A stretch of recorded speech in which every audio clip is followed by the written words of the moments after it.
Minum dong. Tolong ya airnya.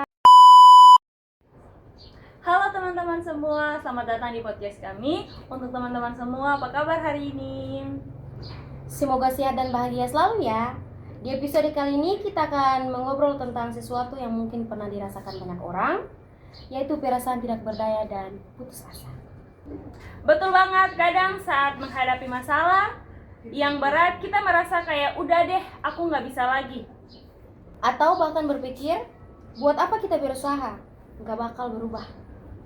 Nah, supaya kita lebih paham tentang kondisi ini, sudah ada dua narasumber yang akan menemani kita pada podcast kali ini.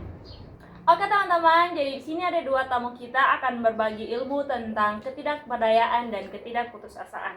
Halo semuanya, dengan saya di sini Nupia Kalsyarah Bau.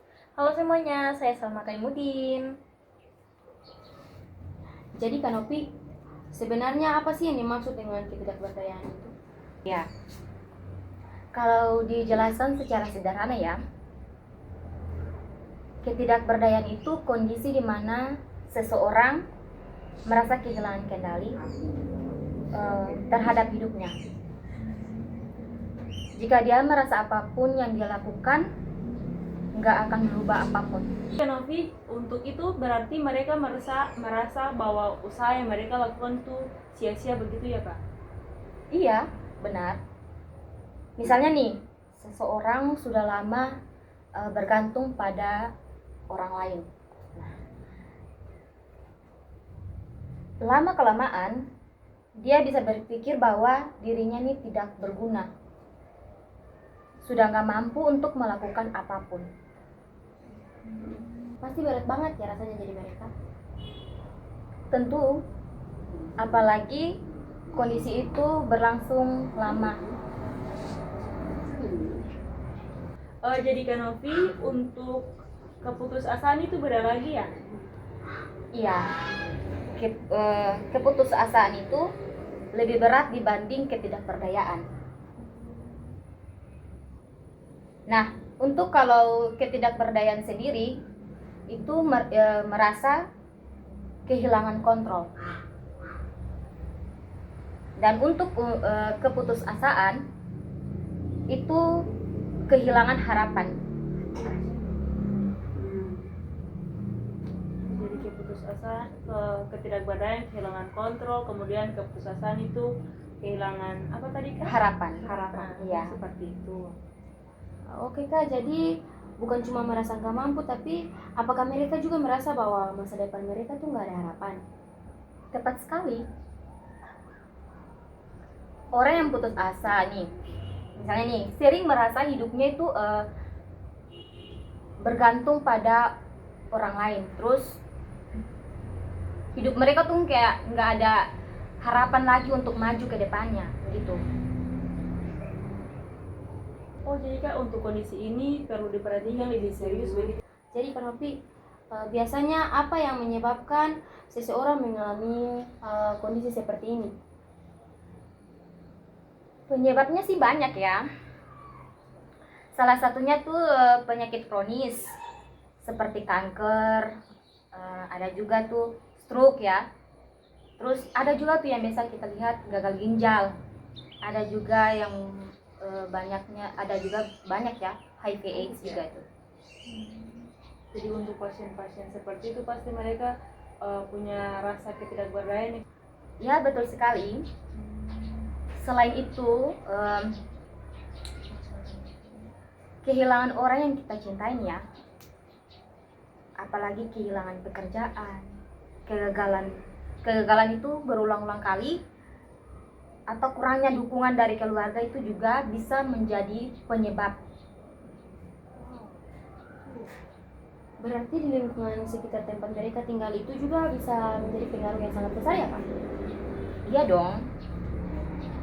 Dukungan dari keluarga tuh ya, begini.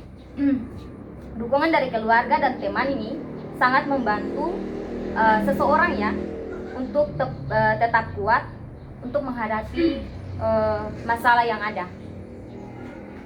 Jadi Kak, untuk seseorang yang mengalami kondisi tersebut, untuk tanda-tandanya itu biasanya seperti apa Kak?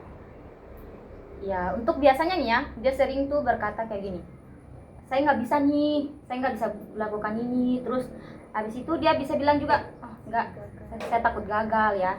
Terus ada juga, nggak, saya apa, nggak mampu, apapun, nggak, saya nggak bisa melakukan apapun gitu. Oke baik Kak, dari yang semua kita lihat tuh, kalau dari perilaku mereka nih Kak, misalnya itu seperti apa? Ya, kita bisa lihat ya, perilaku mereka tuh bisa terlihat pasif, malas beraktivitas ya. Ada juga tuh kurang semangat dalam kehidupan sehari-hari, dan menyerahkan keputusan mereka kepada orang lain gitu. Karena mereka berpikir kalau mereka mengambil keputusan kayak nggak berarti bagi mereka gitu. Oh, Kak Novi, gimana kalau yang sudah pada tahap yang sampai putus asa itu seperti apa, Kak? Kalau udah sampai di masa putus asa ya, itu biasanya lebih berat ya.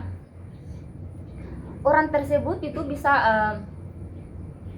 merasa hidupnya tidak berarti lagi. Mereka juga bisa menarik diri mereka dari lingkungan sekitar. Mereka juga sulit untuk tidur. Bisa juga kehilangan akan nafsu makan mereka. Bahkan dalam kondisi tertentu muncul pikiran-pikiran yang aneh. Biasanya tuh untuk mengakhiri hidup mereka nih. Wah Kak, hal seperti ini parah banget. Jadi hal seperti ini tuh harus segera untuk mendapatkan bantuan. Iya, betul sekali. Oh, jadi sekarang untuk Kak Salma yang sekarang bekerja di rumah sakit, untuk Kak Salma, peran perawat itu dalam membantu pasien dalam kondisi seperti ini harus seperti apa, Kak? Jadi yang pertama itu mendengarkan mereka begitu. Ya kadang orang yang sedang terpuruk itu hanya ingin didengar tanpa dihakimi begitu, tanpa disalahkan begitu. Apakah cuma sesederhana itu ya, Kak?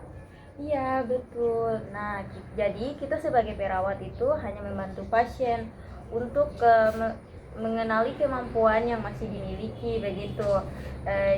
Kita jangan terfokus kepada kekurangan mereka. Oh, jadi di sini kita sebagai perawat itu harus lebih mengingatkan bahwa mereka itu punya potensi lebih dan mereka harus meningkatkan potensi mereka begitu ya, Kak? Nah, benar. Selain itu, perawat juga dapat membantu pasien untuk membuat tujuan kecil yang realistis.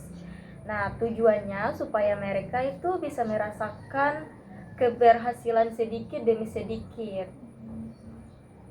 Misalnya seperti apa ya, Kak? Bisa Kakak memberikan contohnya?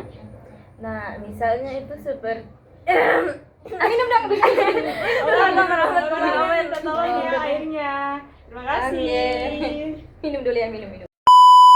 Nah, misalnya nih pasien yang sedang sakit, kita mulai ajak untuk melakukan aktivitas ringan begitu.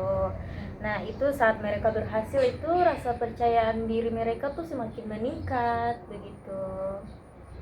Kak, jadi untuk keluarganya pasti punya peran penting juga kan dalam membantu mereka dalam meningkatkan potensi ataupun kepercayaan diri mereka. Ya, sangat besar. Jadi, dukungan keluarga itu seringkali menjadi sumber semangat utama bagi pasien begitu.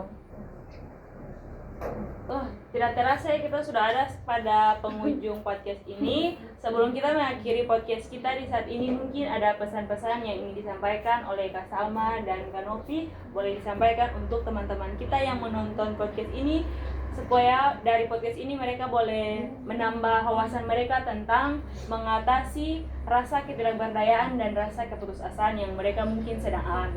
Untuk pendengar di mana yang nanti kalian bisa menonton podcast ini, saya mau memberikan pesan bagi kalian semuanya. Jika hal itu terjadi pada kalian, jangan memendam sendiri, tetapi boleh diceritakan.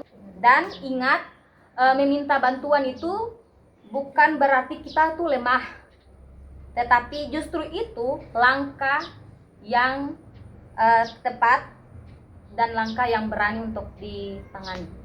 Nah, jadi yang paling penting itu selalu ada harapan.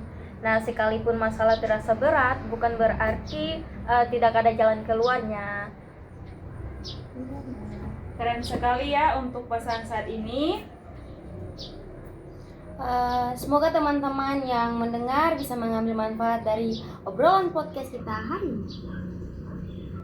Terima kasih ya untuk kakak berdua, kakak Salma dan kakak Novi yang sudah meluangkan waktu bersama kita berdua di sini untuk membahas topik yang sangat menarik, yaitu ketidakberdayaan dan keputusasaan. Dan semoga kita semua diberikan kesehatan selalu ya. Dan terima kasih juga untuk seluruh pendengar setiap podcast kami. Dadah.